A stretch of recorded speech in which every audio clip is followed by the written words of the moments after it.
You're listening to Little Rockers Radio, and today we are talking about help, asking for help, reminding you that it is okay to ask for it. And many, many people struggle to ask for help. They don't like to admit they're struggling, especially when we think of becoming a mum and all of the happy, beautiful times that we will have with our newborn children, that sometimes it's quite a shock to ourselves, a shock to our family, that we struggle and that we need help. But there is absolutely no shame in asking for help. So today we're chatting to Maud again from maudbr.com. Maud is a counsellor and a life coach specialising in women and transitioning to motherhood. Hi Maud, how are you? Hello Sarah, I'm good, thank you, and you? That's good, I'm really well, thank you. Maud, tell us, why don't we ask for help? Well, there are quite a few reasons.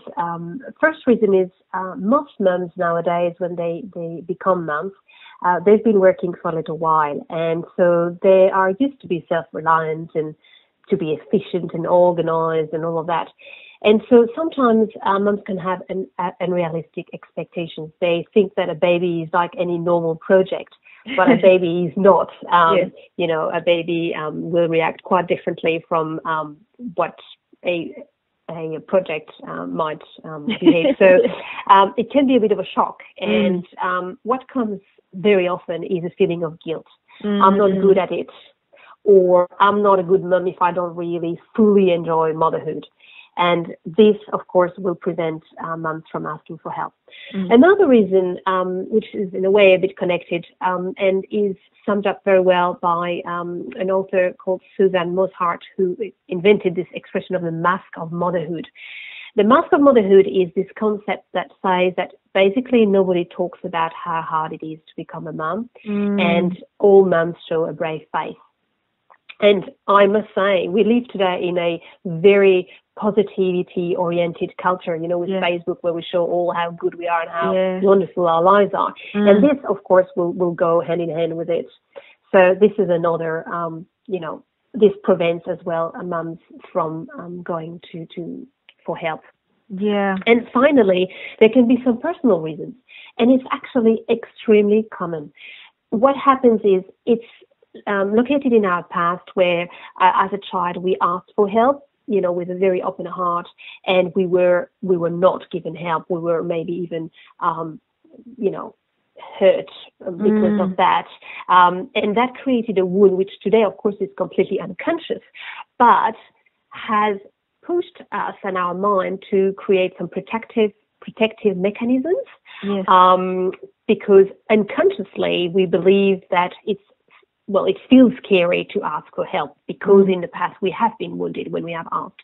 And so today, as adults, we can be in a situation where we can't ask for help anymore. And it's actually a personal, our personal history. Yeah, absolutely. And that the second point that you mentioned there, a feeling of guilt, I think that's so true, because the community and the way motherhood is promoted, and I think it is changing a little bit, but predominantly through social media and magazines, etc.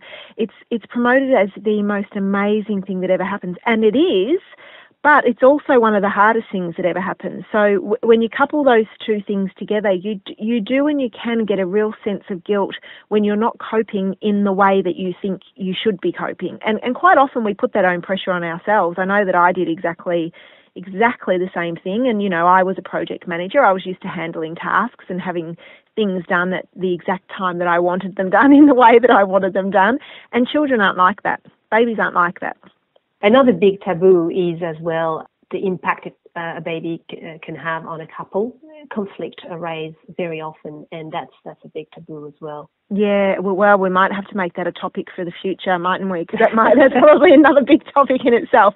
Now, I did want to ask, flowing on from that, and I guess the barriers to asking for help that we have, why is it so important for us to try and overcome these barriers and actually ask for help? Well, because if we can respect our needs, and I'm talking here of our basic needs, not the need to go shopping, but really our basic needs, which depend for everyone. But if you respect these needs, you feel fulfilled, you feel happy, and your baby will feel it. I said in a previous conversation that babies are 100% intuitions. So they will feel that.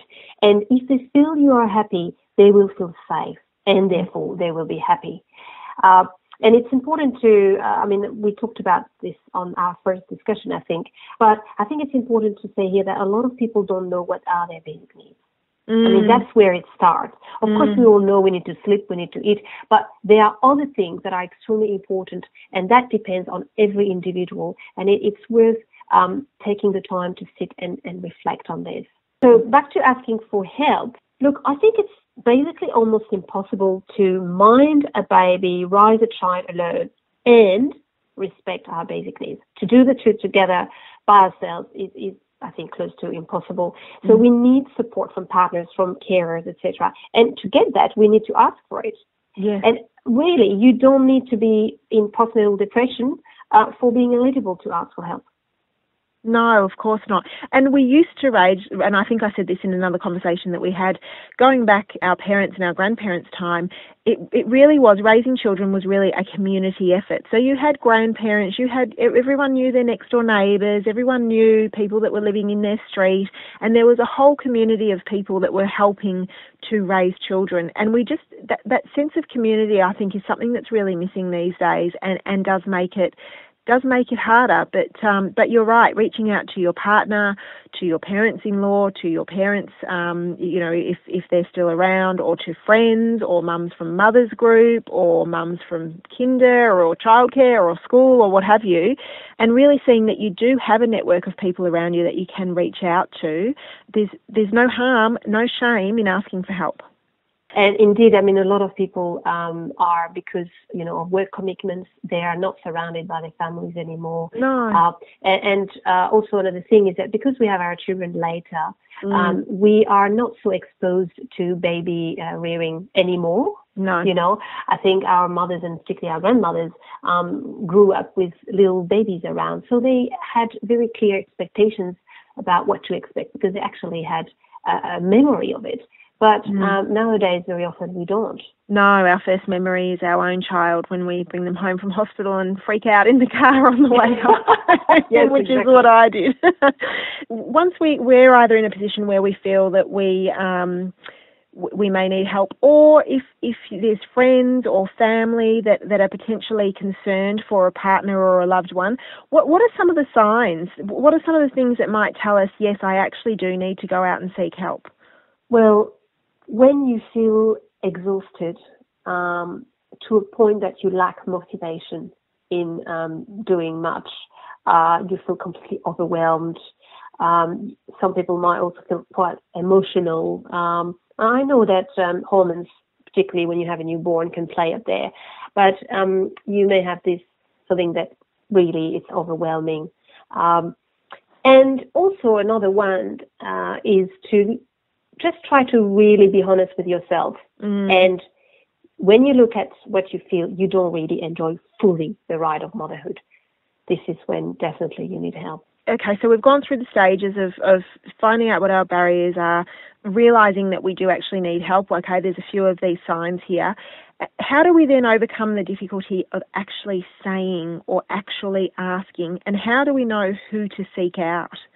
The first thing that one can do is to focus on our objective. So our objective is to have a happy bub, and of course to also enjoy motherhood. And once we understand that for being physically and emotionally well as a mom, you need to cater for your basic needs, and that's almost impossible to do by yourself while looking after a baby, then you understand that it's really important to do it, and that will help your child to be happy. So the first thing is to try to focus on the objective. The second, regarding the guilt, well, I think it's quite important to tell ourselves that 90% or so of moms are out there feel the same as you. Yeah. So also, you don't need to tell the world you're getting help. No, of course not.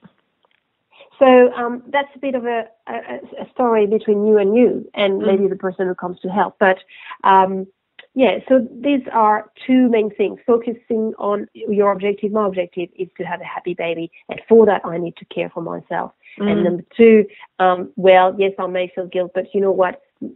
Most women are in the same situation, and I don't need to tell everyone that I'm getting help. Now, this might not be enough. And when, despite that, you still cannot find yourself asking for help, well, that's where there might be some personal reasons, a personal difficulty. And you know what? The good news is that this is the best opportunity for you to grow out of it. Yeah. I mean, if you really want to, focus on your objective, well, then it's like, great, let's do it. And that's when it's the good time to come and see people like me who, will offer you a non-judgmental, a gentle, and a professional support to be able to reach your ability to ask for help. And this cannot be your mom or your best friend. It needs to be someone whose job it is. Yeah, who can help with the different elements of what you're going through. Although I do think, and like you said, it's non-judgmental. You don't have to tell the world that you are seeking help. It's just a case of making the decision that you potentially need it, or if you're a loved one that's seeing someone else going through an emotional or overwhelming sort of time, to chat to them about it and let them know that you're there for support as well.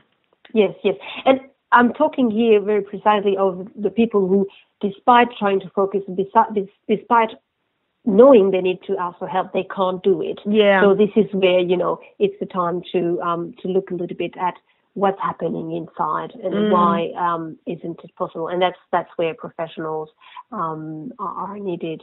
But of course, friends with non-judgmental approach can be extremely helpful. So this actually brings me to the second part of the question: what sort of help and where.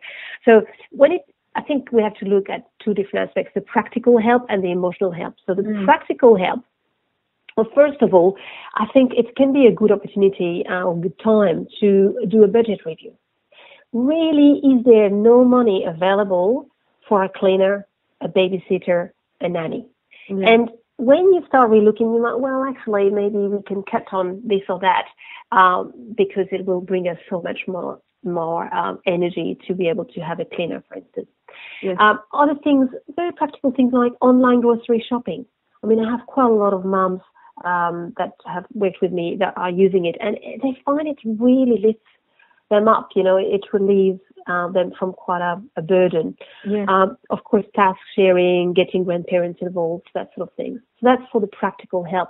As for the emotional help, well, Mothers Group can be a very good option, or there's also some Facebook groups of moms or forums where, suddenly understanding you're not alone to feel this is good. And I agree with you when you say things are changing. I find that, I was myself part of a mothers group when I got my son, and women were more open inside the mothers group about what they were living. And that really can feel very good. Yeah, absolutely. And another important thing to do for emotional help is to get time out. Just to get time for yourself or with your partner with that baby. It really helps emotionally. And finally, that's where you can seek one-on-one support. To have someone who is here for you, to listen to you, and to help you find a solution. And this is where, that's the difference between the best friend and the professional. It's very important to be always wary of people giving you the answer. A good professional will help you create your own solution. You are the one who knows what you need and what your baby needs. And what will work within your environment and the way you lead your life with your family. And I guess some of the areas to go for help if you really have reached a point where you feel completely overwhelmed and that you just can't cope, is PANDA, Perinatal Anxiety and Depression Australia, are a wonderful organisation as well. And they have their hotline, so they're panda.org.au, or even just your local doctor as a starting point if you've really gotten to the point where you feel that you can't cope anymore. And for the local doctor, you need to feel very safe with them. You need to feel the trust. Otherwise, the PANDA line is fantastic. All right. Well, Maud, thank you so much for joining us today on Little Rockers Radio and talking about help. Again, I stress there is no shame in asking for help. So thank you so much for joining us again, and we look forward to chatting to you next time. Yes, Thank you very much. See you soon. That was Maud from maudbr.com on Little Rockers Radio. Thanks for listening.